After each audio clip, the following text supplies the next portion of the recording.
Chloe, 21 points for your career high, back-to-back games. You've had great stats numbers. I know we talked last week about your confidence growing each game, but what was working for you tonight?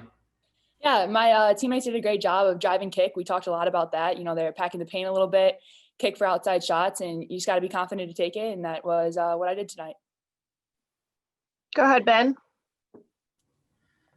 Hey, Chloe, how you doing? Good. How are you? Good. I was just curious about the Zoom call that you guys had between the teams last night, and just wondering, what your personal takeaways from that whole thing was. Yeah, it was an awesome experience. We live in cities that both tragic events have happened in recently. And so we really wanted to represent our city and, make change in the Big East and come together as two programs. And I think that Zoom call was really powerful because it shows on how we can kind of put that competitiveness aside and, converse with one another and talk about bringing change, even when we play each other in the next couple of days. So that was a very powerful moment. Yeah, I was going to ask it. Maybe a weird question, but I'll ask it anyway. But, after sharing probably some incredibly personal stories with each other yesterday and then having to go out and compete against each other today, was it different for you as a competitor today? No, it wasn't different. On the Zoom call, we can be friends, we can be all close like that. But when it gets on the court, it's still going to be competitive and take it as any other game. Go ahead, Nathan. Hi, Chloe. Can you hear me? Yes. First of all, congratulations on your career day. I just wanted to ask you, with the advocacy efforts from a lot of prominent women's players like Natasha Cloud and Maya Moore, have you sensed any sort of conflict in yourself or your teammates in terms of, trying to play the game, but also trying to pursue advocacy efforts to the fullest? And what have you kind of done to be able to balance? Yeah. So, we take that as being a student athlete, you have that platform to use. And I think that it's very important that you do both, and we've found ways to do both, whether that's, you go to your practice and then afterwards we focus on that protest or we focus on social media pages and making a change. But you got to have your focus, present day, right? So you do what you got to do right now for basketball, and then off the court, we can focus on making a change. And so it's been good with that. Thanks, Lauren. Go ahead, John. Chloe, you've been pretty vocal with your connection and your voice within this movement, dating back to the student march in September. How have you seen your, I guess, in other words, your awareness and your commitment to this grow over the past few months, especially after what happened last week in DC and then with the Jacob Blake results? Yeah, the people that are being affected are my best friends and my teammates and my sisters and, people that I want to support. And I think that as many Black people can come together and try to make a change, but the real change is going to happen when it's white people, right? And so that's why I want to change my focus to that and make sure that I am that person that can make a change for my community and people around me. Ben. Sorry, back to a silly basketball question, but this was your third game back after you had that long break. Do you feel like you're starting to get back into the same rhythm again that you had before the shutdown? Yeah, definitely. We've been focusing on practice just to get a lot of shots up and focus on getting back into that rhythm. It's been really nice to have all of our teammates back, and it kind of feels definitely more of that unit that we talk about constantly. And so, yeah, I feel like we've gotten our flow a little bit, and we'll continue going on that for the following games. Just curious how that month-long break was for you as a player. Like, how did you stay connected with your teammates and coaches and all that? Yeah, I think it's important that when you're in quarantine and where you have a pause, you kind of got to think to yourself, is this really the worst thing that's happening? We've been through it a couple times now. We knew that this was kind of how the season was going to go. And to be honest with you, we come together more and we bring the team together by watching documentaries via Zoom or have Zoom calls almost every day to bring energy with each other and stay connected. And I think that, a blessing in disguise that it kind of brings you more together. And so we've taken advantage of that. John. Today, you guys outscored Georgetown 46-16 inside the paint. That's been an identity for you guys under Coach Duffy. What's that talk about the depth of your post play within the team, but also you guys falling back to what is a winning culture each game?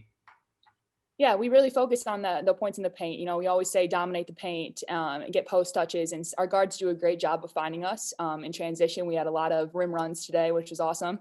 And so I think that, you know, post feed cutoffs we constantly work on, and that's definitely that mentality for our post group is to be strong in the paint. You know, offensive rebounds, defensive rebounds, that's all counts for points in the paint as well. And so we really focus on that, and our guards do a great job of getting us the ball. Final question for Chloe. Go ahead, Ben. Obviously, I wasn't there at the arena today, but it looked like in the pregame, you guys were arranging like a heart-shaped kind of thing during the national anthem. Where did that idea come from? How did you guys come up with that? Yeah, we have very creative minds on our staff. Veronica Mullen is one of the most creative people I've ever met. And so she said she was coming up with a plan these last couple of days, and she decided to go with the heart. We wanted to go every other to bring that unity of like Georgetown, Marquette, and that just kind of show how we're coming together to make a change. And then just, it was a very awesome moment, and I hope it looked cool on the outside. It was great to be back on our home floor at McGuire Center. It felt like a really, really long time since we had a home game. I think it really was. Just great effort overall. Obviously, Chloe Marotta had a special night. Or I should say a special afternoon today with just her shooting percentage and great versatility inside and out. 21 points and 7 boards, and I thought we did a great job. Just defensively making shots they had to take very difficult. I wasn't thrilled with our rebounding at times, but just really good to get another game in. Ben. Hey, Coach, before we get to the basketball stuff, I wanted to ask about the Zoom call that you guys had together last night between the two teams. Can you take us through how that all came together, the dialogue between the two teams, and also what were your personal takeaways from talking with both teams yesterday? Sure. Just we kind of followed throughout the last 10, 11 months just how different teams in the Big East were trying to keep a strong awareness with the social injustices and trying to do our part as not only coaches, staff, and student athletes, keeping just the message at the forefront of what we do this season. I was just talking to some of our players, and they had mentioned how Georgetown was really actively involved with being out in their community and trying to bring about unity. And, after the insurrection at the Capitol, my players came in and just said, hey, Coach, we need to maybe think about, as MLK Day comes up, as the inauguration comes up, could we, think about doing something as a group and as a team? So they put together some different ideas that ultimately led to us in Georgetown coming together on Monday night in a Zoom call. And obviously in the normal non-pandemic year, we would probably be doing this, sharing a meal and maybe talking in small groups or whatever it was, but we ultimately ended up doing it on Zoom. And I guess I had this vision of what it was going to look like, and it exceeded my expectations. The powerful words of our student athletes, showing emotion, showing hope, just extremely educated on a lot of different topics. It's really neat to allow two teams that are obviously competitors in a game like today to come together and really put that aside and talk about some of the struggles our Black student athletes go through, ways some of the white student athletes can be allies for them, and just what we can do moving forward as young people and young leaders to help our world right now in a very fragile situation. So I guess, from a coach's eyes, and I know Coach Howard probably feels the same way, we're just incredibly proud of both groups of student athletes. We also set a little goal that evening after we had our breakout sessions on Zoom and talked about different topics to, kind of name one tangible thing that we can do for our program and local communities before the season ends, and some really great ideas by our young women to keep the message and awareness strong, to unite and have that set up. What the Big East has been talking about all season long is be the change. And I have great confidence and hope that, some of these players you saw on the floor today will be tremendous leaders in their next journey when basketball is over. And then on game day today, we made the Heart every other player, a Marquette player, followed by a Georgetown player all the way around, and listened to the Alicia Keys version of Lift Every Voice. So it was really just a nice moment going into our game on a special day today as well in our country. John. Coach, congrats on the win. Same question as Ben with the Zoom. Today, you mentioned that special day in the country with the first female vice president. What does it mean to you to see young women on your team and also Georgetown to advocate for change and unity, not through just the entire season, but especially this past week on that Zoom call? We've been talking long before this year of the pandemic. It's just how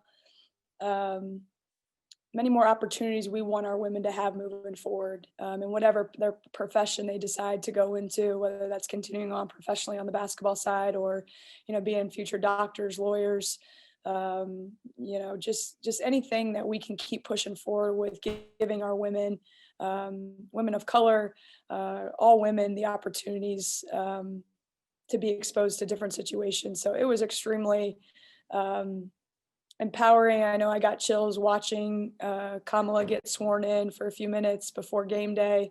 And I think the big thing as women, the more we see leaders in any position, whether that's politics, whether that's the business world, whether that's the medical field, that we can see actual women in these positions, head coaching roles, whatever that is, it gives our student athletes great, hopefully, motivation and promise that we're going to start filling more of those seats here in the future. Nathan. Hi, Coach.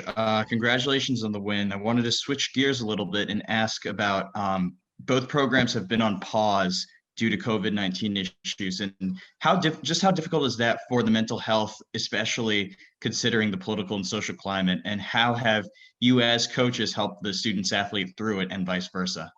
It's been extremely difficult dealing with the pauses and quarantines associated with COVID. I think as myself and the rest of our coaching staff, it's our greatest concern when that happens is our student athletes' mental health. They're so excited to be playing basketball. They have put so many hours and time into it. And, with the way the pandemic has gone, we have to be really, really concerned about their health and safety. And we really try and create a platform where, every day we're checking in 2 times a day, making sure everybody's feeling okay, keeping them busy too. Elite athletes, don't like to sit in dorm rooms and apartments. So it's been the greatest challenge to keep them busy, especially when school hasn't been in session. However, the positive is when you have a little bit of time away from the court, our team has made that commitment to, continuing to push for change and develop our leaders and try and grow in different ways. I mean, we've tried a little bit of everything. We've watched documentaries. We've started a book club. We try and watch, more games, whether that's, an NBA game now on or another women's or men's games, just to try and keep them upbeat. We're used to staying busy 24/7. So it's been a mental grind on everybody. But at the same time, we're very grateful to be able to have any execute a game on the court when we can, regardless of the outcome. Ben, is your hand still up on purpose? It never went away. Oh yeah. Okay. Always. Go ahead. Back to silly basketball questions, but Chloe flirted with a triple-double last game, had a big game today. How have you seen her game kind of develop this season? She's worked extremely hard in the off season trying to develop her perimeter game, and she's always had it. It's just sometimes a matter of getting in the game and executing it. So it's been really great to see the timely baskets she made at St. John's. And then today, just taking what the defense gave her. There's a lot of attention on Van Clunen and Cam Taylor inside. So that her ability to stretch the defense has, has, been really good for our team. And, doesn't make every shot. And a little bit for her was just getting comfortable taking them in game situations. And I know her confidence is growing. But there's no surprise for us who watch her every day, getting extra workouts in, very committed to this program, and we're very proud of her. Final question for Coach Duffy, John. Coach, Taylor Valladay has had a really strong last 3 games for you guys, especially today. What have you seen from her growing this season, and especially when you needed her this past weekend on the East Coast with the limited players you had? Yeah, Taylor Valladay has been an instant spark for us since we came out of our pause in quarantine, and she's really good defensively. She really can get up and pressure and create some havoc, which helps us tremendously. And then on the offensive side, we can move her. We can have her at the point guard position. We can move her off the ball a little bit. She does a great job at getting in transition, and she's just playing solid, not doing too much, just staying within herself. She's got a great attitude. She's working every day. We've challenged her on some different things to help our team, and she's responded. Really excited if she can keep, obviously, this momentum going with how she's playing.